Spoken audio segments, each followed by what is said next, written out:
With interfaces in Label Studio, you now have more flexibility than ever to create dynamic, custom labeling UIs for any type of data. While we provide an in-product agent that is available to use in our cloud platform, there are many reasons why you might want to bring your own agent to this workflow. In this video, I'll show you how to use any agent to develop Label Studio interfaces locally, and then push them into your Label Studio instance for use. Let's get started. Before we get started creating an interface, we're going to need our Label Studio API key. To get it, click on the circle with your initials on it, click on Account and Settings, and then go to Personal Access Token. I'm not going to show you mine because I get in trouble with security when I do that, but go ahead and copy what you find there. Next, we'll go back to our interfaces. Let's click Create Interface here in the right-hand corner.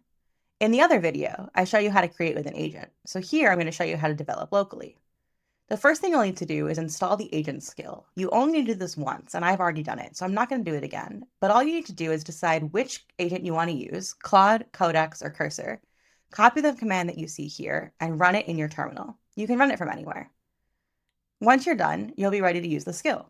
Make sure you restart whatever agent you're using after installing the skill so that it shows up. The next thing you'll want to do is start your local preview. If you go to your terminal here, I've already exported these two variables, but make sure you copy each line and run them in the terminal. When you get to the Export Label Studio API key, paste the token between the quotes. The quotes are very important. Next, we'll run this init command that's going to initialize our template in a repo called My Interface. You can call the repo whatever you want. Then we'll go into that folder. And now we'll go ahead and we'll start the preview. The preview window, as you can see, starts with a dummy task. This is going to change as we go, but this is going to give us a place where we can interact with our UI that we built. Now we're ready to go ahead and create our new interface. So I'm going to go to my cursor here. I'm going to open the folder that I just created. And now I'm ready to prompt. So what I'm going to say for my prompt is I'm going to invoke the interface skill when it loads. I'm going to describe my interface that I want in natural language. In this case, let's do some image bounding boxes. So I'm going to say, I want to draw bounding boxes on people, animals, and modes of transportation in images and answer follow-up questions about each box.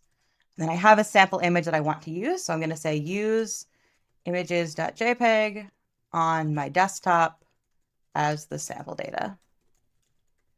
And then we'll send that. From here, Cursor, or whatever agent you're using, knows exactly how to build the interface that we need. And if we keep an eye on the terminal as we go here, we'll see that as new changes are made to the code base, new changes are pushed to our playground environment.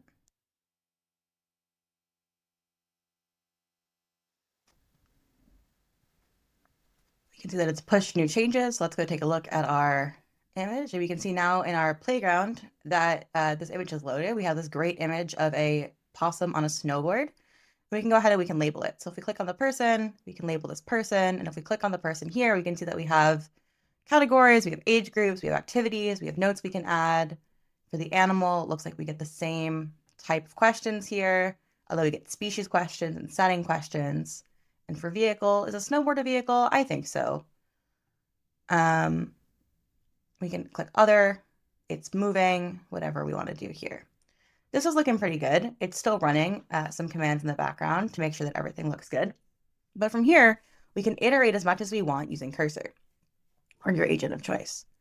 Let's say we want to add another section to this question that specifies if other vehicle type or animal type or person type, specify what it is. So I'm going to add that to my instructions. I want to update the interface such that if the user picks other as the answer to a follow-up question, they're prompted to fill in what it is. Great, so it's making the update that we wanted. Looks like it pushed the new answers. So let's go ahead and reload the interface here. And we can see now that if we click on vehicle and it's other, we can specify that this is a snowboard. And we can see how that will look in our task data. We can also toggle off the task data. We can look at the config. These are all changeable and we can add things. This is looking pretty good to me. So let's go back to our Label Studio skill here. And we're going to copy this command. to publish the interface into our interfaces repository in our Label Studio instance. So what I'm going to do is I'm going to turn off the playground interface here, and I'm simply going to run this command. Oh, it's still making checks. Let's see. Let's run it again. Looks like there's an issue here. So I'm just going to copy this error. Looks like it's a composer error here. We're going to paste it into here, and we're going to let Cursor go ahead and make the changes for us. The error has to do with how the annotation is structured in the results form. It's not going to affect the UI, so it's a little harder to catch, but it does matter for the Label Studio backend. Not hard to fix. Cursor can fix it easily. Great, looks like it's fixed, so let's just try running that again. And we can see the interface has been published. So if we go back to our Label Studio instance and we refresh the page, we can see that my interface is now here, ready to be used in Label Studio the same way that you would use any other interface in Label Studio. Happy labeling!